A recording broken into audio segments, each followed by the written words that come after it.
Hey everyone, and welcome back to my channel. For today's video, I'm going to be showing you guys how I track my spending using the expense trackers here in the Budget by Paycheck workbook, as well as the trackers that I have here in my Filofax wallet as well. I'm also going to be showing you guys how I'm tracking our Christmas expense in my Fudget app. I normally don't track expenses on here, but I think that if I want to stay on track with my Christmas spending, I really do have to try to make it easily accessible for me and see it more clearly. So I'll show you guys how I use the Fudget app for that. What I do want to go over first, or actually before I get started, I do want to mention that I am mostly a debit card user. I don't use the cash envelope method. I haven't used that in a while. I might try it again, but as of right now, I'm not. I do, however, save most of our sinking funds in cash, and I use cash envelopes for that. So, and I will show you that here as well, because I have some of the categories in my wallet. So yeah, anyways, moving right along to the expense trackers, I'm going to go over the Budget by Paycheck workbook. I like to call the expense trackers here my master expense tracker because this is mostly where I track. I kind of use it as a check log and check it against my account and whatever cash balance that we have. I always like to make sure that I have exactly what it says on my account and the cash that I have on hand. And then I also, with some of the transactions on here, it does get repeated in the trackers that I have here, and I'll show you guys that later. So for these trackers, as you guys can see, it is highlighted. I do use the highlighter method. Each of my categories has a specific color, and if you haven't seen my video where I break down my budget categories, I'll make sure to insert a card here in case you guys are interested in that. It's just a nice visual way to see the kind of spending that I'm doing, and also helps out when I'm doing my budget recaps as well, or closing out the budget when I'm adding everything up. So as you guys can see here, there are a lot of post-it notes. Whenever we make a debit card purchase or order something online, I usually will write it down already just so I don't forget that we made that expense. However, lately with the pending transactions, sometimes it will show up in the pending transactions and then it'll disappear, because depending on when it ships, that's when it'll clear the account. So I just decided to put them on post-it notes first and keep track of it that way. For example, if you've ever shopped at Target.com, you might be aware that when you make your order, so for instance, with this order here, I just wrote down how much the total was in that order, and then I check back and see whether or not it's cleared my account. So these are the transactions. So there's like 1, 2, 3, 4 transactions in this one whole purchase that I made. Depending on when the items ship out, that's when they take out the money from our account and it gets grouped together. So I decided to just write them all in post-it notes before I write them down in my expense tracker and kind of look at them individually on my account. So here I have one of the transactions still missing in order to complete this whole order. And then here, so I made 2 Target orders actually, at Target.com. And then for this one, so this right here is all Christmas. This, however, it's part Christmas and part clothing. It's only like $30 in clothes total, pretty much, and fun as well. So, and I listed that on here. So again, I made a note what shipped and cleared the account, and then the ones that didn't clear is just this one thing here, which should have cleared by now because we received it today. But I looked in the account and that money isn't there. It's great to make a note on what has not cleared as well, because you don't want to think that you have that money when really you've already spent it. Especially if you went into your account already and saw that, you know, this transaction was taken out, and then you go back and it disappeared and it comes out into these little transactions here. Hopefully that makes sense. This is my way of keeping track of what I've spent, and even though it disappears sometimes on my account, I know that we spent that money. So that's what these post-its are. And then here on the side, as I cross it out, that means I just, I write it down on here and check my account to see whether or not it's cleared. When it's crossed out like that, that means it has cleared. And then check marks that I have here just means that it balances out with, so the balance here matches my checking account. And I always like, again, like I said, I like to make sure that it balances out, because if it doesn't, I have to go back and see what transactions I missed. So that's pretty much it for the expense tracker. Now this is for my checking account, and I also have one for our cash, and I made a note for cash budget because I was going to attempt to just track sinking funds on one here, because I couldn't make up my mind on how I wanted to track using our sinking funds that are in cash envelopes, because I have been purchasing online for Christmas, which our Christmas fund is all in cash. So what I have been doing with that is, as I spend for Christmas, so we have a Christmas sinking fund, a clothing sinking fund, and an event sinking fund. And if I spend any of those categories online, all of these are in cash envelopes. So what I do is I use the cash that I have in these envelopes and pay back our budget. So that gets noted on here as income.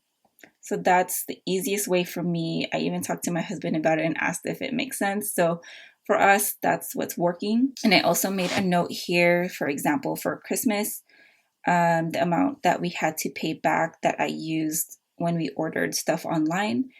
And then I also made a little list here for total income from our savings, which is pretty much our sinking fund savings.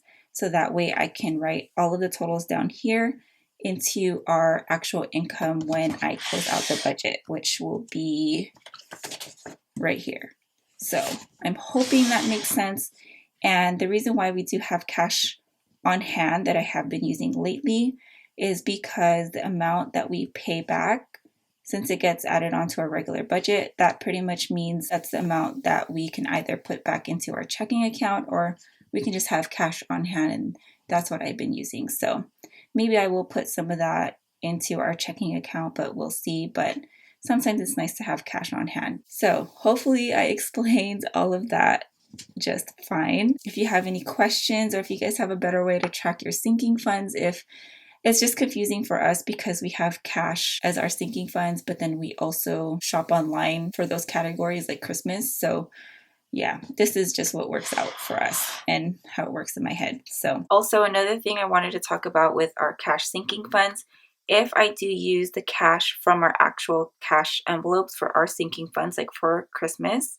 So here, for example, at Target and Dollar Tree, I did spend cash, $28 total, or not total, $38 total. I just go ahead and balance that out with $38 here as well, and I include that as income, because again, the way I see it is when you are saving, that is counted as an expense, right?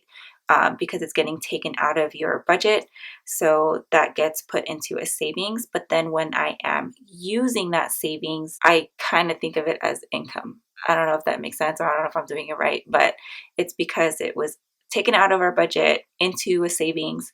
And then now that I want to use it, it's coming back into as an income. The reason why I do that is so I can still track it as an expense when I'm doing the budget recaps at the end of the month. So hopefully that makes sense. So moving on to my wallet, which is the Budget Mom Filofax wallet, I am using this to store my cashless expense trackers. Technically, they're not just cashless because I do both cash and debit transactions on here. The reason why I do like to use this because it gives me a running balance of each of the variable spending that I have.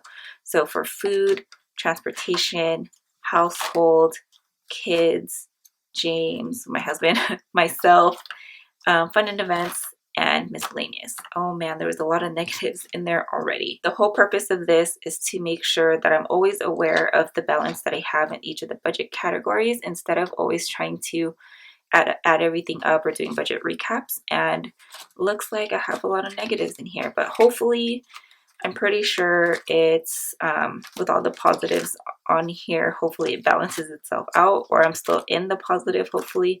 So we'll see at the end of the month, or at my budget recap when I close out my budget this Friday. That is pretty much how I am using the cashless expense trackers, or that's what Miko from the Budget Mom pretty much calls it, because if you're a debit card user, this is great to have since you're not using a cash envelope to track all of the spending for each budget category. So that's how I'm using these.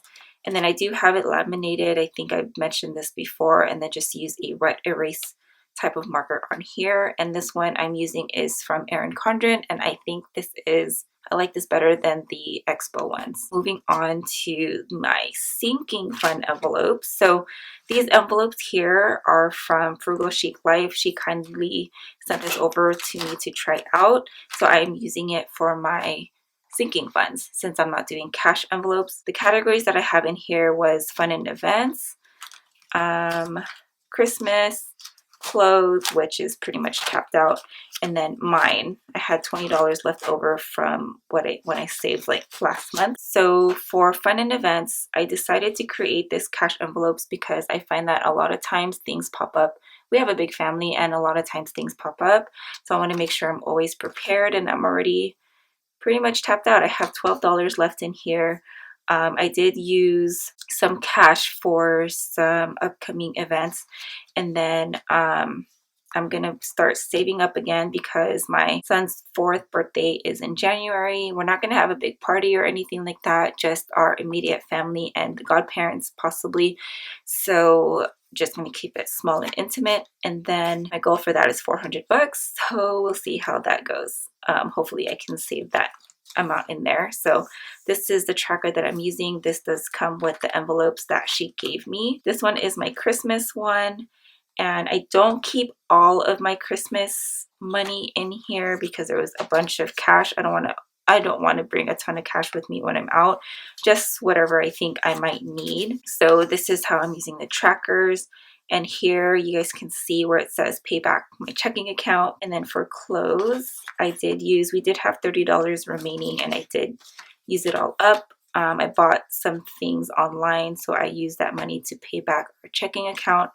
And then the other thing that I have left on here is mine. I think I'm going to go ahead and deposit this back into our regular budget because I did go over a little bit on my budget to ship out the packages for the giveaway winners. So I might add that back in there. And that's pretty much it for this wallet. And then I just keep my other cash here that is part of my regular budget, just so I don't confuse myself. I don't add it in any of the other envelopes on here because they don't belong in here. That is pretty much it for the wallet. And then for Christmas, hopefully no one in my family is watching this. I think I have, no, I didn't write the descriptions on here. So I did put my allowance up here. So the income, that's why it's in green.